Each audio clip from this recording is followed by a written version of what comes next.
Question, Moscou, la capitale russe, est-elle en train d'être rattrapée par la guerre? Coup sur coup, Moscou a été frappé par 4 incendies suspects en 4 jours. On avait déjà évoqué une fois précédemment ces incendies. Ça redouble, ça s'accélère et viennent en mémoire des déclarations très troublantes côté ukrainien. Alors, s'agit-il vraiment de coïncidence? Je sais ce que vous allez me dire, il n'y a pas de preuves. Et ça fait beaucoup. Ça fait beaucoup de coïncidences. Ça fait beaucoup de défections dans les appareils électriques, les courts-circuits et j'en passe. Alors, voyons d'abord de quoi il s'agit, de quoi on parle. Voici les indispensables avec Justine Fraissinet. Bonsoir Justine. Bonsoir David, bonsoir à tous. Quelle est cette série d'incendies dont on parle? Eh bien, elle est longue. Centre commercial, ministère, parking, entrepôt, station-service. Le moins que l'on puisse dire, c'est que Moscou, en ce moment, connaît peu de jours sans flamme. Voici le dernier en date. Il est d'ailleurs toujours en cours. Le feu a pris ce matin dans ce parking souterrain dans la banlieue sud. Des centaines de voitures en feu, du carburant qui se répand dans tous les souterrains. Cette fumée noire aussi est très épaisse qui s'échappe du sol. Et pour le moment, les autorités ne donnent aucun bilan, aucune explication sur l'origine du feu. Cet incendie reste un mystère, comme les autres d'ailleurs. Hier, regardez celui-ci, l'incendie de cette grosse station-service de 1000 mètres carrés. Nous sommes cette fois dans la banlieue nord, à 5 km du centre-ville. Image impressionnante là aussi. Les flammes et cet énorme panache de fumée noire étaient visibles depuis toute la capitale. Des voitures qui brûlent dans le parking, des gens autour. Et vous allez voir également ces hélicoptères bombardiers d'eau qui ont zébré le ciel de la ville. Je vous le disais, eh bien, là encore, pour le moment, aucun bilan, aucune explication. Ça fait beaucoup, direz-vous. Eh bien, ce n'est pas tout. Toujours hier, 3e incendie, cet énorme centre commercial, 60 000 mètres carrés de commerce, tout près du centre-ville. Il a brûlé jusqu'à hier soir. Et cette fois encore, aucun bilan, aucune explication. Et il y a 4 jours, Justine, c'était cette fois un bâtiment officiel qui brûlait, un bâtiment du pouvoir qui était en flammes. Oui, vendredi dernier, c'est carrément le ministère russe des Affaires étrangères qui était en flammes, en plein cœur de Moscou. Évacuation générale du personnel. On voit également ces pompiers qui s'activent. Cette fois, les médias russes se risquent à une hypothèse. Ils évoquent une armoire électrique qui aurait pris feu dans le bâtiment. On ne sait pas, là non plus, s'il y a eu des victimes. Bref, 4 incendies en 5 jours en plein cœur de la capitale ou dans sa périphérie immédiate. Et il y a une chose qui nous interpelle, nous avons trouvé très peu de vidéos, alors qu'on peut imaginer que si ce genre d'incendie avait lieu à Paris, il y aurait eu beaucoup de partages, par exemple, sur les réseaux sociaux. 2 explications possibles, soit les autorités surveillent ces réseaux sociaux justement pour éviter la diffusion de vidéos d'incendie, soit les habitants n'en parlent pas pour éviter d'être poursuivis. La presse russe également en parle très peu, c'est quasiment un blackout et aucun point n'est jamais fait sur d'éventuelles enquêtes. Bref, tout le monde se pose la question sans jamais la formuler. Ces incendies sont-ils vraiment le fait du hasard? Et est-ce qu'on peut parler d'une accélération ces derniers jours ou ces dernières semaines? Oui, au point qu'un site d'information russe indépendant, Mediazone, s'est mis à les recenser. Et sur cette carte que vous allez voir, ce sont tous les incendies uniquement de lieux de pouvoir depuis le début de la guerre.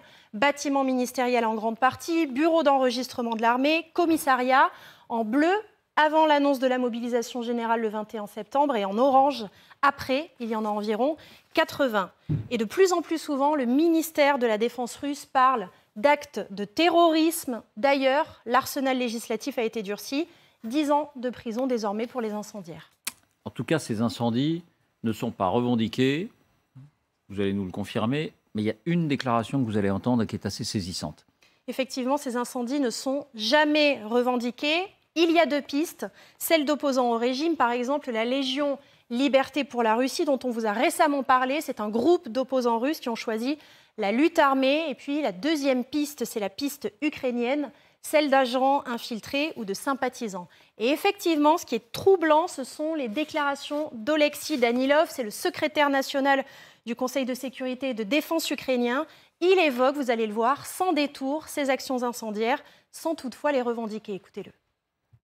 Чекайте, воно буде полихати, воно буде взриватися, воно буде вам горіти, і будете тільки кожного дня будете читати в новинах, що у вас буде відбуватися. Ми не залишимо вас в спокій до того часу, поки ви нас не залишите в спокої. Де є, і те, що у них там відбувається на Росії, повірте, воно буде тільки збільшуватися з кожним тижнем. І ті події, які там відбуваються, я не можу сказати, що хто до цього причетний, але повірте, воно буде палати і горіти до того часу, поки не згорить вся там Москва, яка обов'язково станеться за наші з вами дні. Bon, il est très explicite, hein. Il est très explicite, il est très précis, il ne revendique pas, comme vous dites. Merci, Justine. Ça fait beaucoup d'indices. Ces évocations de terrorisme, ces déclarations de Danilov. Qu'est-ce qui vous vient à l'esprit, Isabelle? Alors c'est vrai que, première chose, la plupart des lieux qui sont visés par les incendies sont, à part les supermarchés, les centres commerciaux, et je crois qu'il y en a eu 100 qui ont été incendiés depuis le début de la guerre, sont liés d'une manière ou d'une autre au pouvoir russe. Donc c'était quand même assez louche, on a envie de dire qu'il y a baleine sous gravillon. Une fois qu'on a dit ça, on rappelle quand même que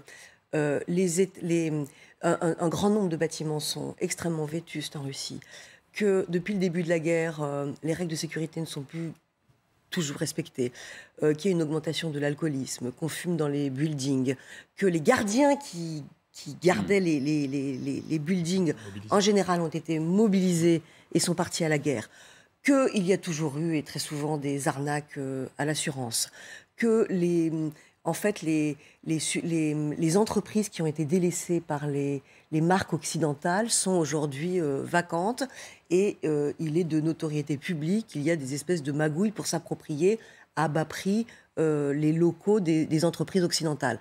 Donc il y a sans doute un mélange des deux, parce qu'en même temps, quand on entend le conseiller ukrainien, c'est quasiment une revendication. Quasiment et c'est vrai que les incendies sont... Voilà, c'est normal. Bon, les Ukrainiens ne peuvent pas frapper directement la Russie. D'une part parce que les États-Unis qui leur livrent les armes leur ont interdit de le faire avec leurs armes, et d'autre part parce qu'ils n'ont pas pour ambition de coloniser la Russie et de faire tomber Moscou, mais simplement de pousser les forces russes en dehors de leur territoire. Mais le fait de lancer des attaques de drones contre la Crimée, comme ils l'ont fait, de lancer des attaques de drones contre certains sites en Russie, ou effectivement de multiplier des incendies en Russie, ça permet d'une part de fragiliser le pouvoir, de créer une insécurité et donc une inquiétude, et aussi ça permet de sensibiliser les Russes en leur disant vous croyez échapper à la guerre, mais la guerre est chez vous, vous serez obligés d'ouvrir les yeux un jour, parce que sinon ces incendies vont faire brûler Moscou. Ouvrez les yeux, vous êtes en guerre et il faut réagir, parce que qui ne dit mot consent. C'est ça, ce serait ça le bout de poursuivi. D'un point de vue militaire, est-ce qu'on parle là d'opérations très compliquées, très délicates, c'est-à-dire de s'appuyer sur un certain nombre de sympathisants ukrainiens ou pro-ukrainiens, ou d'envoyer des forces spéciales sous couverture pour craquer une allumette ici ou mettre un peu d'essence là? C'est pas très compliqué pour deux raisons. La première, et je reprends ce que vient de dire Isabelle, frapper au cœur la Russie pour la mettre dans l'insécurité et dire qu'elle est dans l'insécurité, c'est une stratégie ukrainienne. Parce que, on l'entend même sur les plateaux, les Ukrainiens disent mais la population russe ne bouge pas. Donc il faut qu'elle sente que la guerre est là. Donc ça fait partie de la stratégie. Ça n'est pas très compliqué, parce que aller faire mettre le feu à un dépôt d'essence, c'est quand même le b.a.-ba, j'allais dire. Et le deuxième point, c'est que la Russie est désorganisée. Moi, je dînais avec des gens qui revenaient de Moscou avant-hier. Ils me disaient c'est quand même très vide, hein. Les villes, il y a beaucoup moins de monde. Et donc, les gardiens d'immeubles, les gardiens à droite à gauche, il y a beaucoup moins de monde pour assurer cette sécurité. Donc, les deux effets, c'est pas très compliqué, mais c'est encore moins compliqué quand il n'y a pas beaucoup de monde pour s'occuper de ces infrastructures. Et donc, c'est assez facile de le faire, et ça rejoint l'effet stratégique, mettre l'insécurité au cœur de la Russie. Quelles sont les personnes, pardonnez-moi d'être un peu indiscret, quelles sont les personnes qui reviennent de Moscou et avec qui vous avez pu parler ? Qui sont un couple franco-russe qui est allé à Moscou, qui était au mois de novembre. Des citoyens ordinaires. Oui, enfin qui allait travailler au Daghestan en fait et qui passait par Moscou et ont passé quelques jours à Moscou et ont vu ce qui se passait à Moscou. Un peu le bureau des légendes, peut-être? Non, pas non. Je ne vais pas vous mettre dans l'embarras. Pas du tout. Dans l'embarras. Emmanuel Vincent, votre conviction d'abord. Est-ce qu'au fond de vous, vous qui connaissez bien ces conflits, qui connaissez bien ces terrains, vous avez la conviction qu'il peut s'agir d'une suite de coïncidences, de maladresses, oui, alors les faisceaux, d'imprudence? Les faisceaux sont quand même un peu convergents, surtout quand le secrétaire national du Conseil de sécurité, pour la première fois, entend dire que c'est une action revendiquée, ce qui n'avait pas été le cas avec les frappes en profondeur, les 500 ou 600 km de drones de fabrication ukrainienne qui avaient pu frapper sur le territoire russe. Donc c'est quand même un aveu d'une stratégie, en tout cas d'une affirmation d'une stratégie qui, in fine, n'a jamais cessé de fonctionner, que ce soit en Crimée. Qui s'accélère sur Moscou. Alors, ce qui est important, c'est l'effet que ça va avoir. L'effet que ça va avoir, c'est évidemment de sidérer la population russe qui voit, de facto, contrairement à ce que les médias disent, que la situation fait que la ville n'est pas gérée comme elle l'était gérée auparavant. Je fais le parallèle avec les images qu'on avait décrites ici même, avec un exercice de protection de Moscou organisé par le FSO, le service qui est chargé de la protection des bâtiments. Il n'était pas question, évidemment, d'un coup d'État. Mais le simple fait que les Russes voient ces blindés dans la ville a pu donner l'impression que la situation n'est pas aussi normale que cela. Donc ça, c'est un élément important.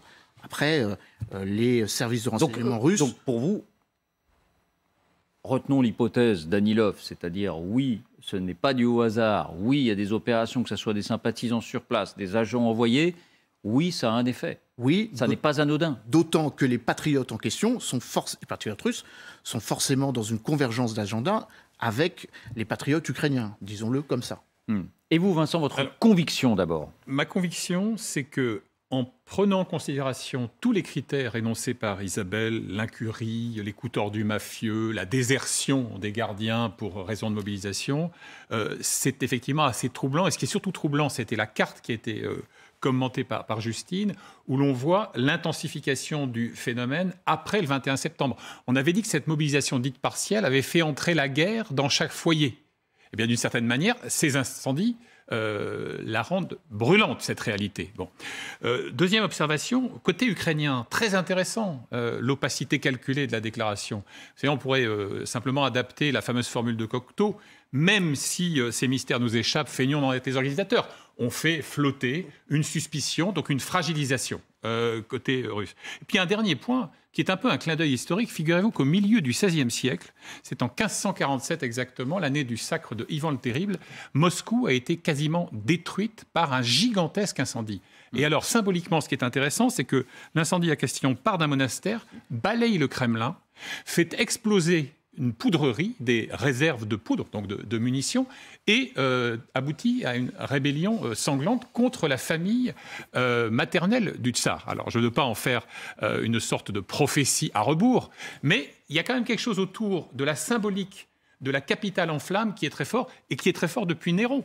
Même si la légende selon laquelle il déclamait des vers en jouant de la harpe pendant que Rome brûlait est sans doute apocryphe, il n'en demeure pas moins que l'idée que l'on puisse porter le fer et le feu au cœur, même si c'est un centre commercial, même si c'est un parking souterrain, ça ne peut pas être anodin symboliquement. Donc, et pour vous, vous avez aussi le sentiment que ça peut avoir un impact sur l'opinion russe, sur l'opinion à Moscou, sur l'opinion dans la capitale. Un impact qu'il ne faut pas surestimer, et je pense que parier sur le fait que ce processus pourrait fragiliser de manière irréversible l'assise du pouvoir de Poutine, oui, on n'en est pas là, très hasardeux. Voilà, c'est tout. Oui. Un impact, oui, impact limité à ce stade. Peut-être un impact sur le soutien qui est apporté à cette guerre. Vous vouliez rajouter quelque chose, Emmanuel? La différence entre les incendies qui touchent des centres commerciaux, des stations-service et les lieux de pouvoir. Votre carte mentionne les lieux de pouvoir. En fait, ce dont il est question, ce n'est pas tellement des lieux de pouvoir, mais des lieux qui symbolisent l'opération militaire.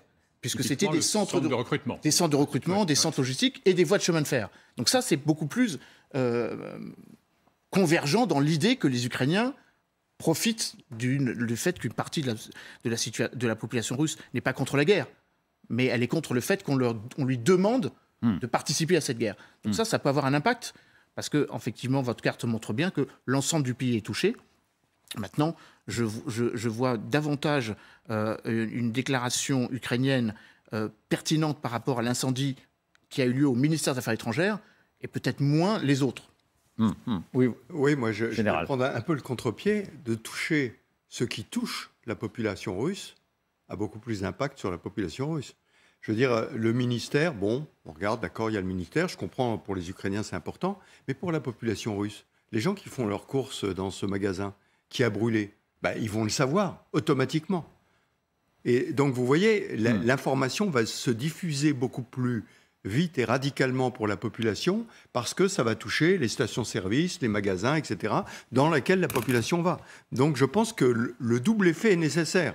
Toucher les institutions, parce que effectivement, le ministère des Affaires étrangères, etc., mais aussi toucher ceux qui touchent directement la population russe, parce que je rappelle ce qu'on disait il n'y a pas longtemps, c'est qu'à Moscou, finalement, rien ne change. Il y a la guerre, mais tout le monde s'en fout et continue à aller sur les terrasses de café. Alors là, il y a de la neige, il n'y a plus de terrasses de café, mais moi, je reprends, pas mes agents que vous soupçonnez de ceux qui étaient là-bas. C'était une question. Non, mais il me C'était une disait, c'est tout bête, on allait dans un restaurant où d'habitude c'était archi bondé, il fallait réserver à l'avance là. Là, il y avait 2 tables, terminé. Il n'y avait pas grand monde. Donc on sent l'effet directement sur la population russe, maintenant dans ces grandes villes. Le poids de cette guerre.